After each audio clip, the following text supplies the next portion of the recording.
नमस्कार साथियों, Uttar Pradesh subordinate service selection commission की पीईटी परीक्षा 2021 के आधार पे जूनियर असिस्टेंट 2022 के 2 नोटिफिकेशन रिलीज़ किए गए हैं। तो इनमें क्या क्या डिफरेंस है वो सब कुछ मैंने बता ही दिया पहले से, और किन लोगों को आवेदन करने से किस पोस्ट के लिए बचना चाहिए वो भी मैंने बता दिया था। इस वीडियो में हम जो बात करेंगे सेफ पीईटी स्कोर क्या होगी दोनों भर्तियों का, और साथ ही बताएंगे कि आप कितने दिन की टाइपिंग प्रैक्टिस करके टाइपिंग स्पीड इम्प्रूव कर सकते हैं, और कितना मैक्सिमम टाइम यहाँ पे टाइपिंग के लिए आपको देना चाहिए, क्योंकि बहुत से कैंडिडेट कंफ्यूज हैं और आवेदन करने से पहले अभी से ही टाइपिंग शुरू कर रहे हैं। तो इन सब चीज़ों की हम बारी बारी से चर्चा करेंगे और बताएंगे कि अभी से स्पीड करने में क्या अच्छाई है और क्या बुराई है, और बाद में कब से स्टार्ट करें कि आपकी टाइपिंग भी निकल जाए, आपका टाइम भी ज़्यादा ना लगे। तो सब कुछ यहाँ पे देखेंगे, बारी बारी से देखेंगे। तो वीडियो को पूरा देखिएगा जिससे कि आपको कोई भी कन्फ्यूज़न ना रहे। तो आइए देख लेते हैं यहाँ पे जूनियर असिस्टेंट 2022 की जो नोटिफिकेशन आई है। यहाँ पे देखें तो 1262 के लिए एक नोटिफिकेशन रिलीज़ की गई थी, ठीक है, और दूसरी जो नोटिफिकेशन थी वो 62 पद के लिए थी। और 2019 में मैंने जो है अचीव किया था टाइपिंग, तो यहाँ पे 1186 पद थे, जो कि बढ़ के 1402 के 2 या 3 पद हो गए थे। और हालांकि फ़ाइनल रिज़ल्ट में 1381 लड़के ही सिलेक्ट हुए हैं, जबकि 21 लड़के यहाँ पे सिलेक्ट नहीं हुए हैं, मतलब कि वैकेंट रह गई इतनी सीट। तो आइए देख लेते हैं। तो सबसे पहले हम बात करेंगे यहाँ पे पीईटी सेफ स्कोर क्या होने वाला है। तो यहाँ पे अगर बात करें हम, जो 62 पोस्ट के लिए वैकेंसी निकली थी, तो इसमें किस तरीके से यहाँ पे कितनी पीईटी सेफ स्कोर वाले कैंडिडेट यहाँ पे मतलब पीईटी स्कोर वाले कैंडिडेट सेफ होंगे। तो यहाँ पे मैं आपको बता दूँ 83 प्लस नंबर जिनके हैं, 83 प्लस जिनके नंबर हैं, तो वही लोग यहाँ पे सेफ होंगे, उससे कम वाले कैंडिडेट नहीं सेफ हैं, ठीक है। जैसा कि लोअर पीसीएस में आपने मेंस में सिलेक्शन देखा 82-83 मेरिट गई थी, उतनी ही इसमें भी जाने वाली है। तो इसमें कोई ऐसा अंतर नहीं देखने को मिलेगा, भले पोस्ट छोटी हो, मगर शॉर्ट लिस्ट जो हैं कैंडिडेट ऊपर के ही होंगे, और ऊपर के कैंडिडेट को ही सब जगह चांस मिलेंगे। इससे यह सिद्ध होता है कि जो 82-83 नंबर वाले हैं कैंडिडेट, उनका 1 साल में सिलेक्शन होना तय है, किसी न किसी वैकेंसी में वो सिलेक्ट ज़रूर हो जाएंगे। यहाँ तक कि कुछ कैंडिडेट जो हैं सभी वैकेंसी में सिलेक्ट होंगे, और फाइनली कुछ सीटें खाली रह जाएंगी, जो अगली बार फिर कैंडिडेट उसमें आवेदन करेंगे, फिर खाली रहेंगे। इस तरीके से चलता रहेगा प्रोसेस। ध्यान रखिएगा, कुछ गलत चीज़ें भी हैं, क्योंकि पोस्ट हर बार खाली रहें और कैंडिडेट सेलेक्ट होने के बावजूद भी, क्योंकि एक कैंडिडेट कितनी पोस्ट के लिए जो है ज्वाइन कर सकता है, केवल एक ही पोस्ट के लिए ज्वाइन कर सकता है। तो निश्चित ही बाकी वैकेंसी जो है वैकेंट रह जाएंगी, और निश्चित ही ये नए कैंडिडेट के लिए एक निराशाजनक बात होने वाली है। अब यहाँ पे बात करें हम सेफ पीईटी स्कोर, इसमें 1262 पद जो हैं, 1262 पद वालों में अगर बात करें तो यहाँ पे आपको पता है कितने कैंडिडेट बुलाए जाएंगे, 15 गुना, ठीक है। तो यहाँ पे 20,000 कैंडिडेट हम मान के चलते हैं कि 20,000 कैंडिडेट यहाँ पे मुख्य परीक्षा के लिए बुलाए जाएंगे। तो 20,000 कैंडिडेट में कितने कैंडिडेट का यहाँ पे शॉर्ट लिस्ट होंगे, कितना सेफ स्कोर हो कि कैंडिडेट शॉर्ट लिस्ट हो जाएं। तो 20,000 में अगर बात करें तो 20,000 में जो कैंडिडेट शॉर्ट लिस्ट होने वाले हैं वो होंगे कितने सेफ स्कोर के साथ, पीईटी स्कोर के साथ। तो मैं आपको पीईटी स्कोर बता देता हूँ। 20,000 टॉप अगर देखें 78 से 79, ये जनरल के लिए है, ठीक है। जनरल के लिए 78 से 79 अगर आपका पीईटी स्कोर है तो आप मुख्य परीक्षा के लिए एलिजिबल हो सकते हैं। अगर ओबीसी, इसी के साथ ओबीसी की अगर बात करें हम, तो ओबीसी में भी 77 से 78 नंबर यहाँ पे अगर अचीव करते हैं पीईटी परीक्षा 2021 में, तो मुख्य परीक्षा के लिए एलिजिबल हो सकते हैं।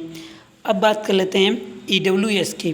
तो ईडब्ल्यूएस की अगर बात करें तो ईडब्ल्यूएस वाले 76 से 77 के आसपास अगर हैं तो वो भी सेफ स्कोर के साथ हैं और वो मुख्य परीक्षा के लिए एलिजिबल हो सकते हैं।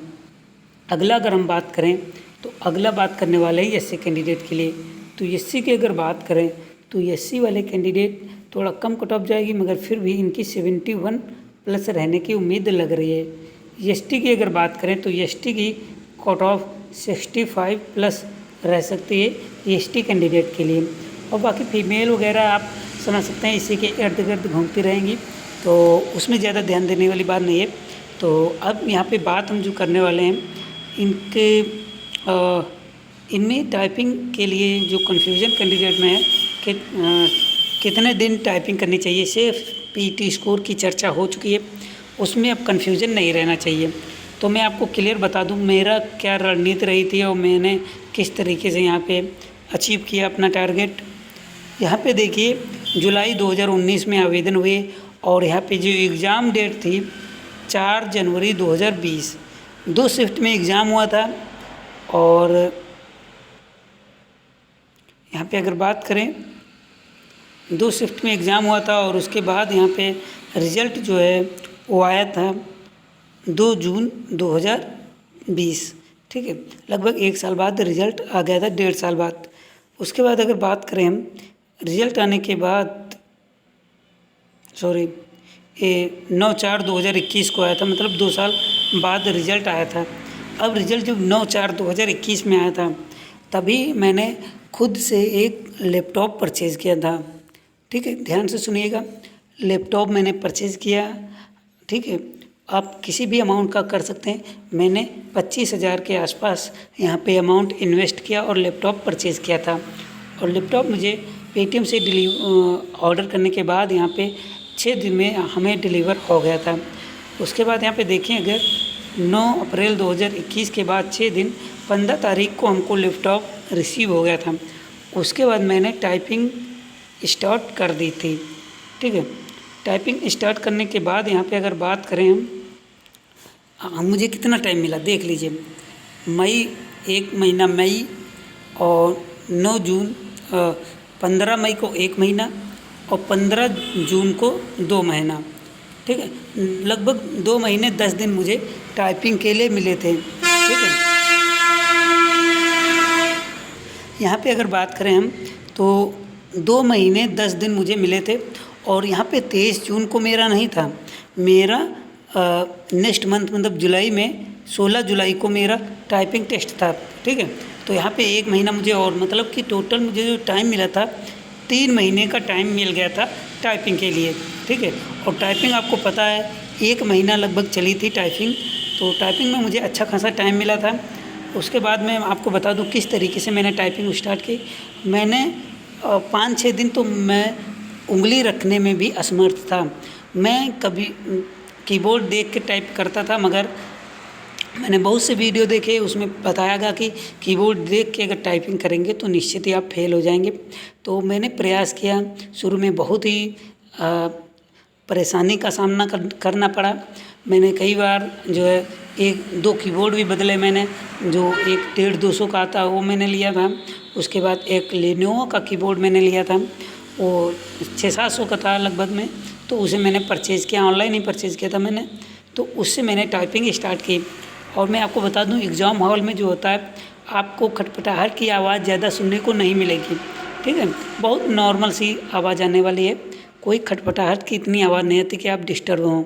वहाँ जो एग्ज़ामिनर होते हैं वो साफ साफ निर्देश दे देते हैं कैंडिडेट को, कोई भी वॉइस नहीं निकालेगा, मतलब पढ़ के टाइपिंग नहीं करेगा। और चेयर जो होती हैं कंफर्टेबल होती हैं, उनको ऊपर नीचे आगे पीछे कर पहिए वाली चेयर होती हैं, ठीक है। उनको आप थोड़ा एडजस्ट करने के बाद ही टाइपिंग स्टार्ट करेंगे, ठीक है। उसमें थोड़ा कन्फ्यूजन ये रहता कि आप टाइपिंग कर रहे हो, पहिया मतलब थोड़ा इधर उधर होने लगती है, चेयर हिलने लगती है, तो ये थोड़ा दिक्कत भरा होता है। मगर आपको धैर्य रखना है और पैरों को आपको ज़मीन में प्रेस करते हुए टाइपिंग करना है, जिससे कि आपकी चेयर जो है आपको हिले ना, जैसा मैंने किया वैसा आपका थिंक अलग भी हो सकता है, आप कुछ अलग भी सोच सकते हैं, वो अलग की बात है। मगर मैं जिस तरीके से किया, मैं वो आप लोगों को साझा कर रहा हूँ। तो यहाँ पे देखिए 10 दिन लगभग मुझे उँगलियाँ रखने में लग गए थे। मैंने सबसे पहले इंग्लिश की टाइपिंग स्टार्ट की।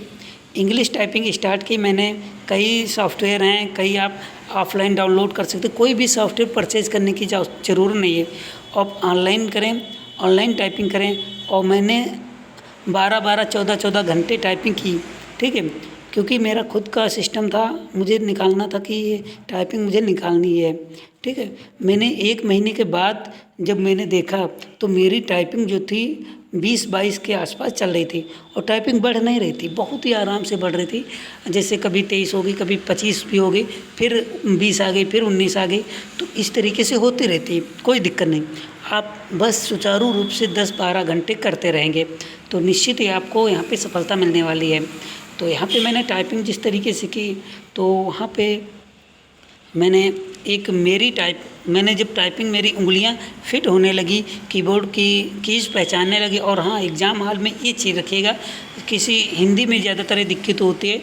मैंने कुर्तिदेव ना चुन के मंगल फ़ॉन्ट चुना, जो कि आगे मंगल फ़ॉन्ट बहुत ही आसान होता है। और आपको भी पता है कि मंगल फ़ॉन्ट सभी सरकारी दफ्तरों में अब ज़रूरी होने वाला है, और कुर्तिदेव का काम समाप्त होने वाला है। तो कुर्तिदेव में टाइम ना वेस्ट करें। अगर आपकी पहले से टाइपिंग अच्छी है तो कोई दिक्कत नहीं, मगर नए कैंडिडेट अगर हैं तो आप कुर्तिदेव में टाइपिंग ना स्टार्ट करके मंगल में करें।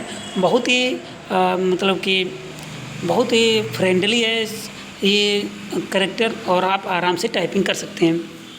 तो यहाँ पे मैंने मंगल फ़ॉन्ट चुना, और निश्चित यहाँ पे मुझे सफलता मिली। और जब मैंने इंग्लिश की टाइपिंग शुरू की, इंग्लिश जब मेरी फिंगर बैठने लगी, मतलब मैं पहचानने लगा कि ये किससे बनता, बी किससे बनता। और आप यूट्यूब पे कई वीडियो पड़े होंगे, उसको देख लीजिएगा, उंगलियां कैसे रखनी ये ज़रूर देखिए। या फिर आप गूगल में भी सर्च करेंगे उंगलियां किस किस, और ये मैटर नहीं करता कि कोई कहता है कि आप इस पर रखें, इस पर रखें। हर किसी की कैंडिडेट की थिंक अलग हो सकती है, मगर ये ध्यान रखिएगा जो कीबोर्ड में आपको डॉट इस तरीके से कीबोर्ड में बनती है, उसमें आपको दोनों हाथ की, ये जैसे दाहिने हाथ की उंगली की फर्स्ट उंगली जो अंगूठे के पास की होती है, इसमें बाएं हाथ के अंगूठे के पास वाली उंगली रखना है। ये एरो इसीलिए बने होते हैं, मतलब डॉट्स बने होते हैं, जिससे कि आपको पता चल सके बिना कीबोर्ड को देखे कि इस पर हमारी उंगली होनी चाहिए, ठीक है। और दिमाग में बस जाएगा, आप 1 महीना टाइपिंग करेंगे, आपके दिमाग में बस जाएगा। भले ही स्पीड टाइपिंग ना बढ़े, मगर आपकी ये ज़रूर लग जाएगा कि आपकी किस उंगली से कौन सा कैरेक्टर बनता है, और उसके बाद आप आराम से टाइपिंग इम्प्रूव कर सकते हैं। और टाइपिंग में स्पीड बढ़ाने की कोशिश कतई ना करें, टाइपिंग में स्पीड बढ़ाने की कोशिश ना करें। आप केवल टाइपिंग करें, प्रैक्टिस करें, ठीक है। मेन मकसद है आप प्रैक्टिस करें, टाइपिंग स्पीड अपने आप बढ़ेगी, ठीक है। आप कीबोर्ड अगर मोबाइल का चलाते हैं, मोबाइल में कितना छोटा कीबोर्ड हो, और बहुत स्पीड में आप टाइपिंग कर लेते हैं। तो इसी तरीके से आप जिस तरीके से हाथ से लिखते हैं कागज़ पे, उससे कहीं गुना तेज़ आप टाइपिंग करके लिख सकते हैं, ठीक है। तो ये ज़रूरी भी है कि टाइपिंग स्पीड अच्छी होनी चाहिए, क्योंकि बहुत चीज़ें लिखनी होती है टाइपिंग करके आप स्पीड में लिख सकते हैं, जो कि बहुत ही महत्वपूर्ण होता है। तो अगर मेरी सलाह माने तो आप अभी टाइपिंग स्टार्ट ना करें। अभी आपको ये भी नहीं पता है कि आप शॉर्ट लिस्ट होंगे या नहीं होंगे, ठीक है। और इस पे टाइम बर्बाद करने से बचें। अभी शॉर्ट लिस्टिंग का रिज़ल्ट रिलीज़ होगा, उसमें कैंडिडेट शॉर्ट लिस्ट होंगे, उसके बाद एग्ज़ाम डेट कंडक्ट कराई जाएगी। एग्ज़ाम डेट जारी होने के बाद आपको क्या करना है, एग्ज़ाम डेट जारी होने के बाद आपको करना है कि एग्ज़ाम देना है। एग्ज़ाम देने के बाद अगर आपको लगता है बिल्कुल 100% सेफ़ हैं, ठीक है, 100% सेफ़ हैं, तभी आप यहाँ पे टाइपिंग स्टार्ट करें, वरना आप पढ़ाई पे ध्यान दें। अगर आप फ्री हैं तो टाइपिंग करें, कोई दिक्कत नहीं, मगर आप अगर तैयारी करते हैं, मतलब कोई अन्य वैकेंसी की, तो आप पढ़ाई पे ज़्यादा जोर दें। और अगर आपका यहाँ पे हो जाता है सिलेक्शन, मतलब कि मेंस एग्ज़ाम निकल जाता है, टाइपिंग के लिए बुलाया जाता है, तो जिस दिन आपका रिज़ल्ट निकले, अगर सिस्टम आपके पास ना हो, किसी से उधार ले लें, दोस्त से मांग लें, या फिर आप कोचिंग इंस्टीट्यूट का सहारा बहुत ही कम लें, क्योंकि उसमें 1-2 घंटे में आपकी टाइपिंग स्पीड नहीं बढ़ने वाली है। मैं क्लियर बता दूं, बहुत से कैंडिडेट जो कोचिंग के सहारे होते हैं उसमें 500-1000 रुपये आपके ज़रूर चले जाएंगे, मगर टाइपिंग स्पीड इम्प्रूव नहीं होगी।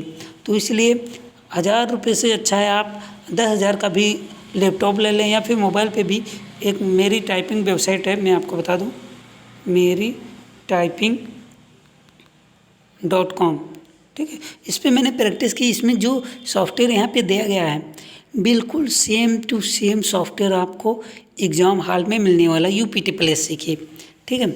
उसमें जो हाईलाइट होता है वो बाकायदा वैसा ही वहाँ पे था, जो कि मैंने पहली बार टाइपिंग दिया था तो मुझे ज्ञात नहीं था कि इतना भी ऐसा भी होगा, मगर जब वहाँ पे मैंने देखा तो इतना फ्रेंडली मुझे लगा कि ये तो मेरा पुराना ही सॉफ्टवेयर है। तो उंगलियां ऑटोमेटिक चलने लगती हैं। और मैंने हिंदी में 2 वर्ड छोड़े थे, 2 शब्द छोड़े थे, ठीक है, वर्ड नहीं 2 शब्द छोड़े थे जो कि स्पेशल कैरेक्टर थे, ठीक है। तो उनको मैंने इसलिए छोड़ा क्योंकि मैं अपनी स्पीड को कम नहीं करना चाहता था। तो छोड़ने का तरीका यह है कि आपको वो शब्द टाइप ही नहीं करने हैं। जैसे लिखा है राम जाता है, तो जाता में आपको कन्फ्यूजन है तो राम लिखिए, उसके बाद है लिख दीजिए। जाता की कोई बात नहीं है, जाता वो ऑटोमेटिक रेड हो जाएगा, मतलब कि वो छोड़ दिया गया है। तो इस तरीके से आपकी टाइपिंग स्पीड बढ़ जाएगी और आप टाइपिंग ज़रूर निकाल लेंगे। आपको एग्ज़ाम रिजल्ट के लगभग बाद आपको 3 महीने ज़रूर मिलने वाले हैं, ध्यान रखिएगा। और एक चीज़ बहुत ही इम्पोर्टेंट चीज़ मैं आपको बता दूं, अगर आपको एक एग्ज़ाम हॉल में 3 महीने ना मिलें तो उसका एक ट्रिक है मेरे पास। ट्रिक यह है कि आपको एप्लीकेशन देना आयोग में कि मैं बीमार हूँ या कोई और दिक्कत है, तो उस तरीके से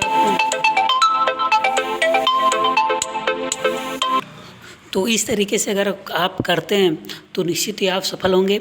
और टाइपिंग पे ज़्यादा टाइम ना बर्बाद करके आप अभी जो है केवल और केवल एग्ज़ाम की तैयारी करें, जो कि मेन टारगेट है। टाइपिंग आप 3 महीने में निकाल सकते हैं, मगर हाँ, मैंने जिस तरीके से कहा 12-14 घंटे मैंने रात में 5-6 घंटे ही सोया और कई दिनों तक मैंने लगातार टाइपिंग की, यहाँ तक कि मेरा सर दर्द करने लगता था। और मैं जो है जो कंप्यूटर के लिए स्पेशल जो जीरो पावर का जो चश्मा बनता है वो भी मैंने बनवाया, मगर शुरू में दर्द किया सर, उसके बाद निश्चित ही सर दर्द भी ख़त्म हो गया।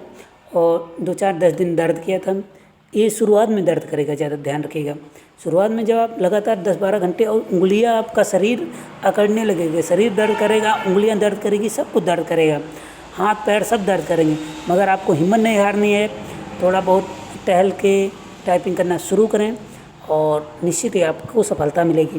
तो ध्यान रखिएगा। यहाँ पे अभी हमारा फाइनल रिजल्ट आ चुका है और डॉक्यूमेंट वेरिफिकेशन के बाद फाइनल रिजल्ट रिलीज़ करने के बाद यहाँ पे डिपार्टमेंट अलॉटमेंट होना बाकी है, जो कि बहुत जल्द दिख जाएगा। तो इस तरीके से अगर आप फॉलो करते हैं हमारे चैनल को तो निश्चित ही हम आपको बिल्कुल ट्रस्टेड जानकारी देते हैं, जिसमें कोई भी कन्फ्यूज़न, कोई भी परेशानी आप लोगों को नहीं होगी। और अगर इस गाइडेंस पे आप चलते हैं तो निश्चित ही आपको सफलता मिलने वाली है। तो अभी के लिए बस इतना ही। नेक्स्ट वीडियो में जल्द ही मिलेंगे नए टॉपिक के साथ। तब तक के लिए नमस्कार।